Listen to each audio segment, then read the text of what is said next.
A really nice game against Drake on Saturday. Drake has played well. They've got a good team. Obviously, their record is really good, and they've played well in their conference games. And Velpo was good in that game. They were really good in the last 10 to 12 minutes of that game. So they're coming off a good one there.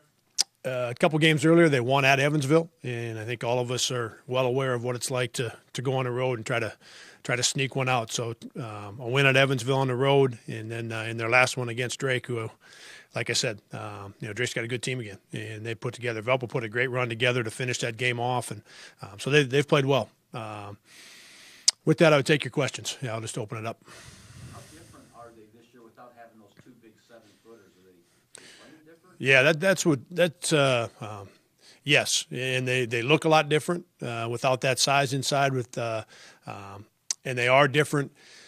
They don't throw it. They throw it to the block to different guys. Now, Gary, last year they would get those 7-footers some touches, and they had a presence with the size of both of those guys, and so what they were running was a little bit different. How they approached things was different.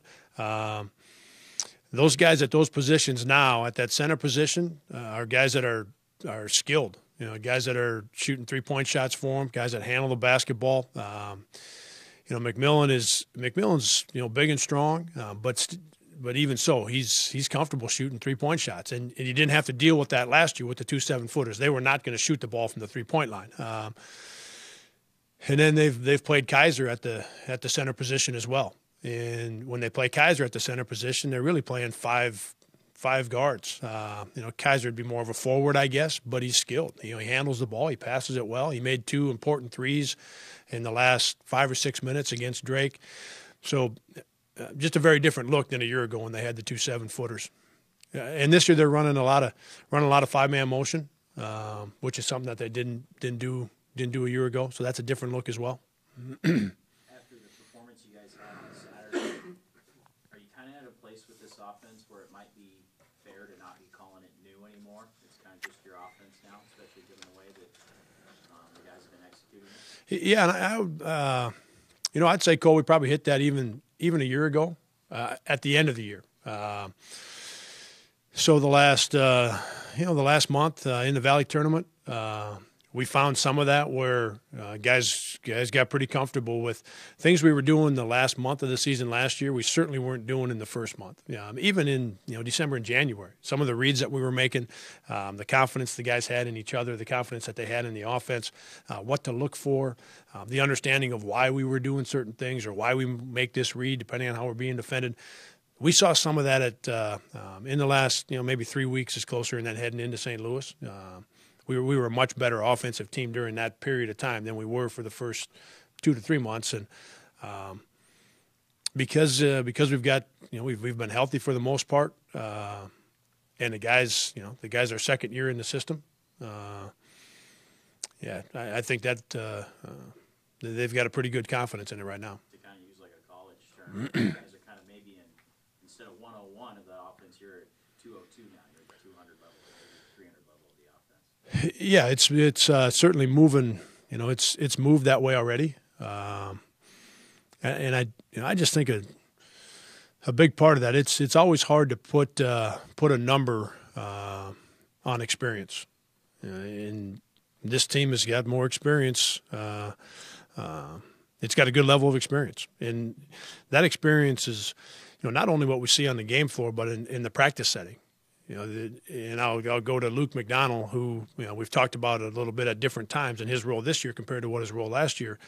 But his impact at practice, his experience with our offense, the way in which he ran our offense last year, like even though he's on the scout team, he's still helping Fife, JD, James. He's still in he's in their ear every day about what to look for, and so the experience isn't just with AJ and with Trey, guys that are in their second year, or having Ty and Austin healthy right now when they weren't a year ago, or Spencer and Isaiah, and JD, the guys that are seniors that are playing at a higher level than they played a year ago. It extends to the practice floor, and a guy like Luke, who isn't playing right now on game night, but is having a tremendous impact on how we're running our offense and the growth that we're seeing from other players. we're getting that at practice from a guy like Luke as well because of his experience last year. Coach, when you look at the resume you guys put together to this point in the season, obviously you're in the picture for NCAA at-large type stuff, and Yep. with the adjustment the committee made last year going from the RPI to the net, some of the things you can control are obviously the outcome of the game, but then they also look at scoring margin, Right. and net efficiency, offense and defense. Has that changed your approach to games? Like, for example, Missouri State, you're up big, and you have AJ, Trey, Isaiah playing large minutes. Are you trying to maintain that level of efficiency and score margin where maybe you might not have done that in the past at RPI? Yeah, it's a great question and a great point. We talked about it in the office just a little bit with one of my assistants. How do you balance that a little bit with getting guys some experience? The three freshmen, not playing. James playing a little bit, but in a game that got to 30, giving those guys a few minutes to get them some experience. The most important thing, the thing that's on the front of my mind when we're playing is having success in that game or having success in that possession or stretch of possessions. So then secondary to that is getting some guys experience so that we can continue to grow our team. And then third on that list would be the net ranking, the KenPom rating with the efficiency numbers on the offensive end, the defensive end.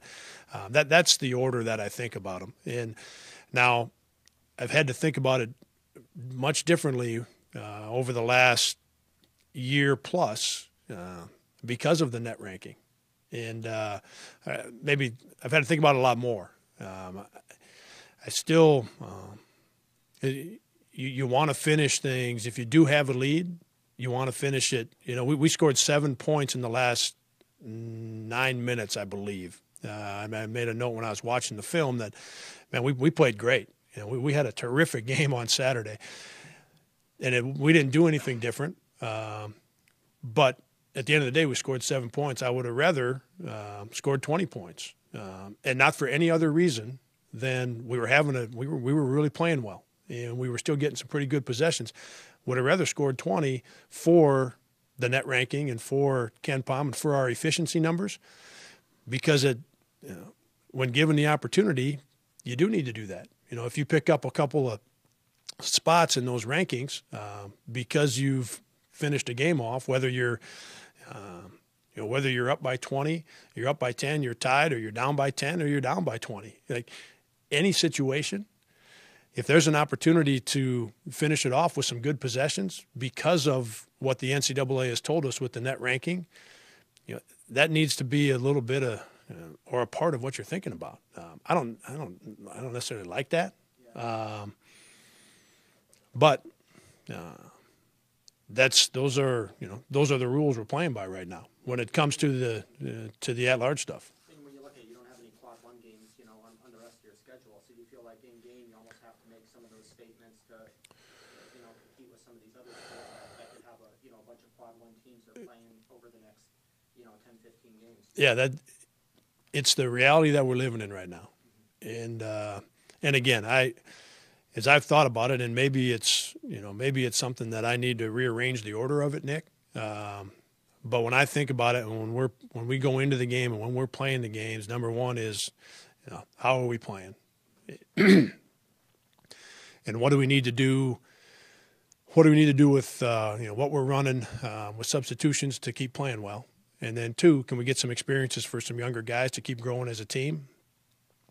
And then third is, all right, if there's an opportunity, no matter what the score is, ahead, behind, to finish off a game and increase our efficiency numbers, you have to be thinking about that. It would seem that off of that, late February, you're playing a road game in conference. You're close enough to be in a similar situation you're in now, that maybe that calculus could change a little bit, and 3 could overtake 2, potentially, whether it's you or any other coach in this similar position. Evaluating at that point that maybe keeping the starter in that situation would be more important than developing more experience. Yeah, and it again, Cole, that could be, but it's on my list. It's third, guys, and it there's the most important thing is what we talk about all the time. We got practice at 3:30 today. The guys were in the weight room at 8 this morning and talking to guys about getting in. That's the most important thing. And that even with the change to the net ranking and now the involvement of the efficiency of your offense, the efficiency of your defense, how those numbers play, what your KenPom number looks like, what the net ranking looks like, that's real stuff. Because at the end of it all, that goes a long ways to determining, if you are on that cut line, to determining if you would get net large or not get net large. So it's legit. Now, it's not the most important thing going on. Right? The most important thing that's going on is what we do at practice today, and and our guys understand that because that's what they hear every day.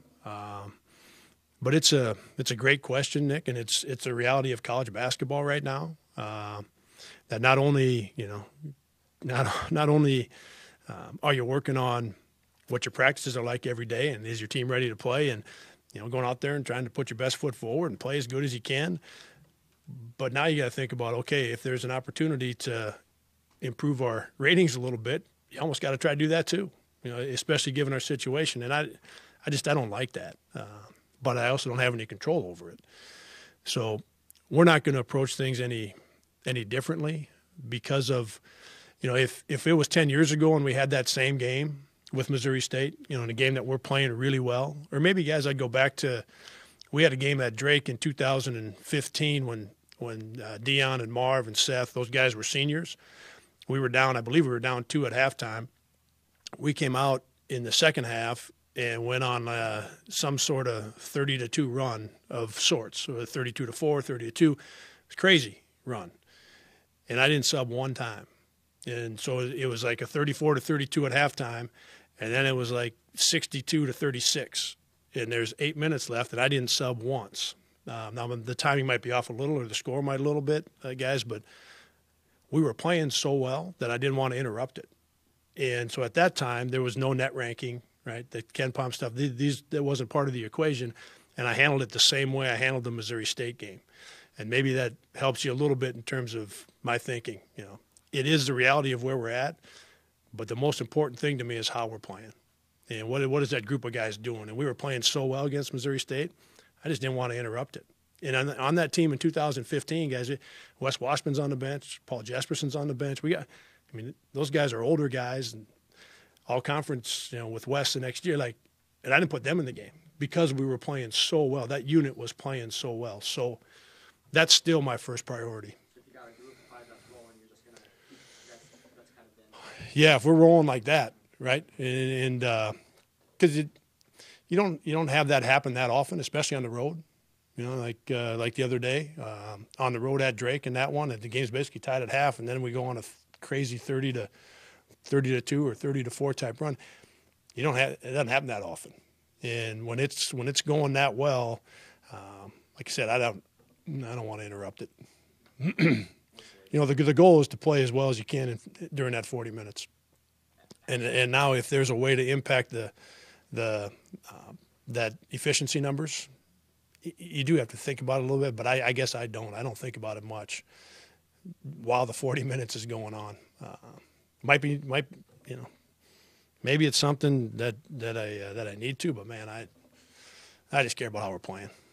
How's Spencer feeling after? He was good. Yeah, he was good after the game. He was good when we got home. So he's getting there. I would guess him somewhere between 90 and 95% right now, if I had to guess. Yeah. What are your thoughts on when you play a team that's maybe a little smaller like Valpo? Do you go to the more, or is Justin gotten to the point where, okay, we're going to make the other team kind of adjust to what he's doing out there? Yeah, I think James has moved his way up the ladder a little bit, and he's played a few minutes here in the last 2 games. So we'll see, how that plays out, because they are, against Missouri State with Prim coming off the bench, as we saw, where it's going to be that physical.